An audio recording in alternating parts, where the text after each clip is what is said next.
Assalamualaikum warahmatullahi wabarakatuh. Saudara sekalian, kita berjumpa kembali pada pertemuan yang kelima. Pada kuliah yang kelima ini, dasar perlindungan tanaman akan mendiskusikan tentang bakteri penyebab penyakit. Saudara sekalian, penyakit tanaman itu sebagaimana kita sudah pernah diskusikan, ada yang bersifat patogenik, yaitu karena infeksi yang disebabkan oleh jamur, bakteri, prokariot, virus, dan viroid, nematoda, ataupun karena tumbuhan tingkat tinggi yang parasitik. Kemudian ada penyakit tanaman yang bersifat non-patogenik, yaitu karena kekurangan unsur hara, kita kenal dengan defisiensi unsur hara. Ada karena keracunan, kelebihan zat besi, sehingga biasanya di tanah-tanah yang masam itu tanaman bisa keracunan zat besi. Kemudian karena suhu dingin, suhu yang terlalu dingin, tanaman mengalami frozen. Kemudian ada yang karena kekurangan air, tanaman menjadi layu. Nah, saudara sekalian, dalam tayangan ini kalian bisa melihat yang bagian atas adalah contoh-contoh tanaman yang terserang penyakit patogenik. Sedangkan yang bagian bawah ini pada contohnya pada jagung ini ya, daun jagung yang kekurangan unsur hara. Nah, baik, kita lanjutkan. Pada pertemuan yang kelima ini, kita akan khusus fokus pada patogen yang menyerang tanaman dari jenis bakteri. Saudara sekalian, di dunia ini ada lebih dari 1.600 spesies bakteri yang telah dikenali. Nah, dari bakteri-bakteri yang sudah dikenali itu, sebagian besar bersifat saprofit. Apa itu saprofit? Ya, saprofit itu adalah organisme yang sifatnya menguraikan bahan-bahan organik dari sisa-sisa tanaman atau makhluk hidup yang sudah mati. Ya, biasa disebut juga dengan organisme pengurai, menguraikan organisme hidup yang sudah mati menjadi mineral-mineral yang kemudian kembali lagi siklusnya di alam. Nah, kemudian ada beberapa bakteri yang bermanfaat bagi manusia. Nah, contohnya barangkali menghasilkan antibiotik. Nah, antibiotiknya itu bisa dimanfaatkan untuk pengobatan. Kemudian ada bakteri yang bersimbiosis dengan tanaman. Rhizobium itu bersimbiosis dengan akar-akar leguminosae untuk mengikat nitrogen bebas dari udara. Kemudian apalagi ada bakteri-bakteri pengurai fosfat. Nah, ini bakteri-bakteri yang bermanfaat bagi manusia.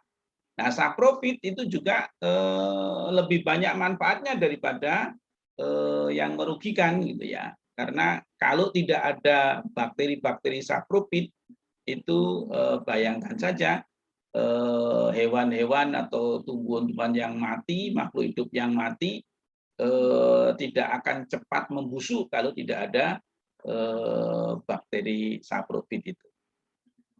Nah, kemudian yang khusus menjadi penyebab penyakit pada tanaman itu ada lebih dari 100 spesies bakteri. Nah, bakteri yang bersifat patogen tersebut sifatnya saprofit fakultatif. Nah, apalagi nih saprofit fakultatif ini. Nah, kalau tadi saprofit itu organisme hidup yang hidup dari sisa-sisa makhluk hidup yang mati. Nah, kalau saprofit fakultatif ini pada saat dia tidak menemukan inang atau apa host itu inang apa tumbuhan tempat dia hidup, ya. Ketika dia tidak menemukan inangnya, maka dia bisa hidup sebagai saprofit. Tapi ketika menemukan tanaman inang, maka sifat saprofit itu bisa menjadi parasit, ya, mengambil makanan dari makhluk hidup yang atau sel-sel yang masih hidup.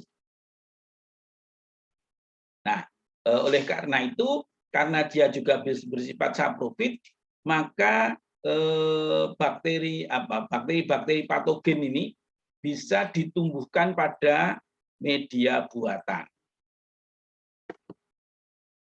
Nah, ini siklus penyakit, sebagaimana siklus-siklus penyakit yang lain, ya, yang pada jamur yang minggu yang lalu kita diskusikan. Jadi awalnya ada kontak, kemudian infeksi, inkubasi, kemudian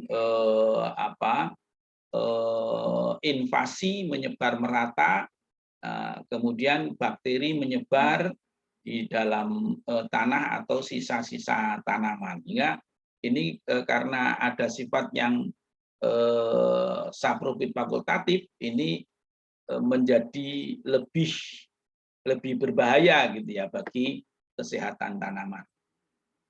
Nah, saudara sekalian, penyakit tanaman yang disebabkan oleh bakteri ini pertama kali diidentifikasi pada tahun 1878. Nah, di mana diketemukan fire blight. Fire itu api, blight itu kematian jaringan gitu ya. Kematian jaringan pada buah apel seperti terbakar ya. Ini contoh ini pada buah pir ini ya, buah pir yang fire blight. Ya, jadi kayak terbakar api kemudian membusuk. Nah, ini oleh Buril ya tahun 1878. Nah, setelah diselidiki, setelah diteliti, penyebabnya adalah bakteri Erwinia amyloflora. Nah, saudara sekalian,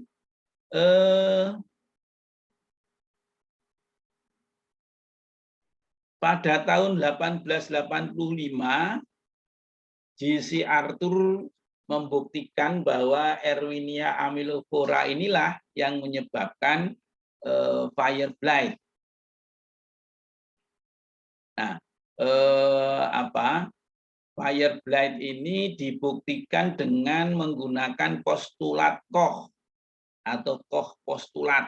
Ya, postulat Koch ini adalah satu prosedur untuk mendiagnosis penyakit yang disebabkan oleh infeksi.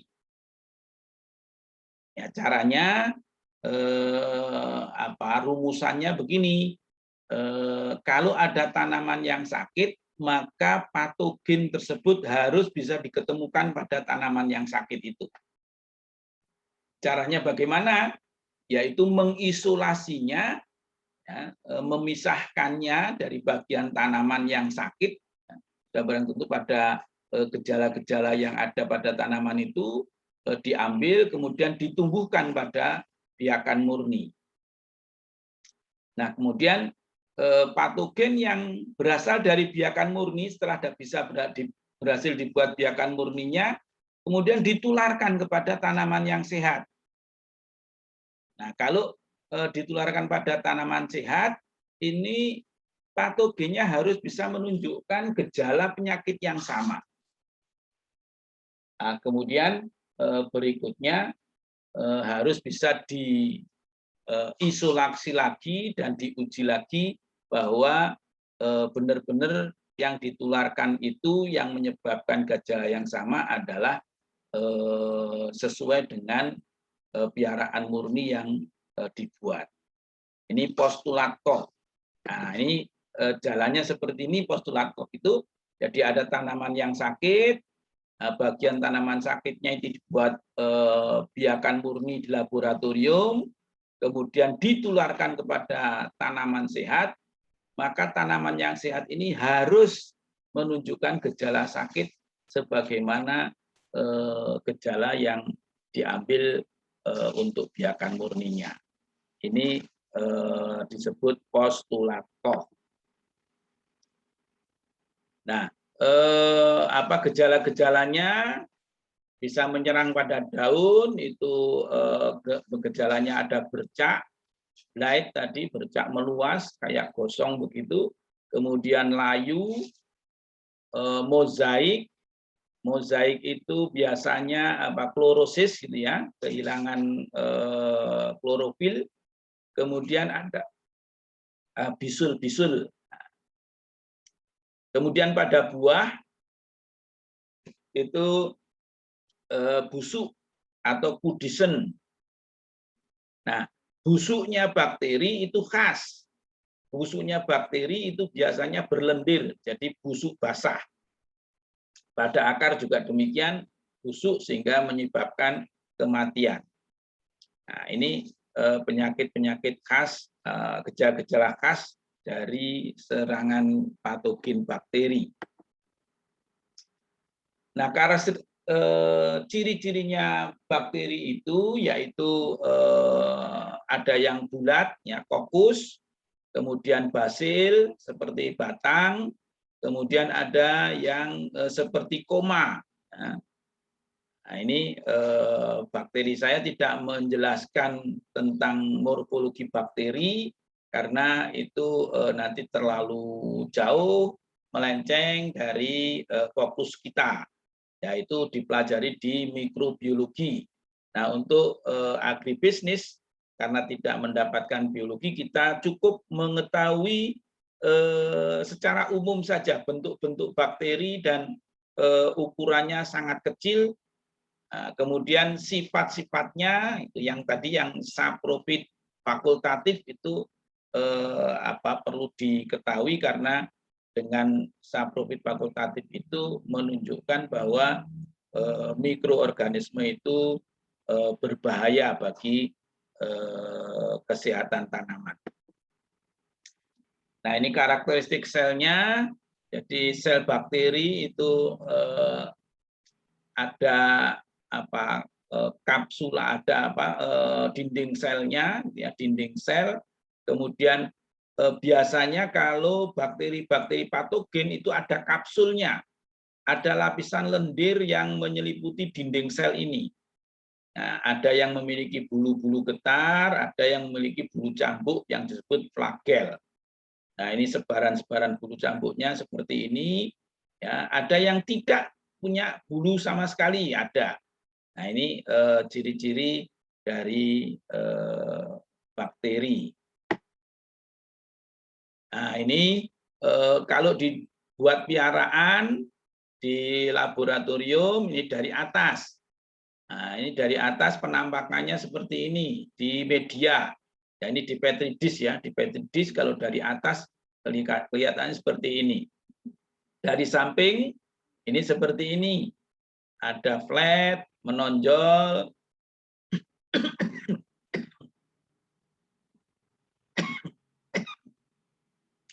Kemudian tonjolannya tinggi. ada yang off convex gitu ya, kayak apa itu yang dipakai untuk apa mata itu apa itu kaca yang eh, untuk mata yang bisa dilepas itu ya. Ini bentuknya seperti ini, ada yang membukit, ada yang seperti ini. Nah, kemudian tepiannya ya tepiannya bisa seperti ini. Nah, ini apa koloni ya, morfologi koloni kalau di dalam laboratorium ini sebagai pengetahuan sepintas saja bagi saudara-saudara sekalian. Nah, ini beberapa penyakitnya, ada yang disebut penyakit pustul, ya ini bercak-bercak, bisul-bisul pada daun. Nah, patogennya Xanthomonas axonopodis. Nah, ini cara mendeskripsikan penyakit sebagaimana di tugas yang saya sampaikan pada pertemuan kita yang keempat, itu ada tugas untuk mendeskripsikan penyakit. Nah, caranya seperti ini. Ada gambar penyakitnya, kemudian menguraikan gejalanya, nama patogennya apa. Nah, ini nama penyakitnya, ini penyakit pustul, nama penyakitnya. Nah, saudara sekalian, ini sebaiknya kalau di tugas itu saya sarankan satu slide ini ada 2 gambar, gitu ya, 2 penyakit, nah, sehingga saudara tidak perlu terlalu banyak slide, gitu ya. Nah, demikian barangkali kuliah kita tentang penyakit yang disebabkan oleh bakteri. Untuk materi-materi pengayaan silahkan kalian pelajari dari berbagai sumber media pembelajaran yang mungkin diakses, mungkin dikembangkan. Di internet banyak sekali, dan nanti beberapa di RPS online itu saya beri beberapa artikel terkait dengan bakteri patogen ini. Sekian, selamat belajar. Assalamualaikum warahmatullahi wabarakatuh.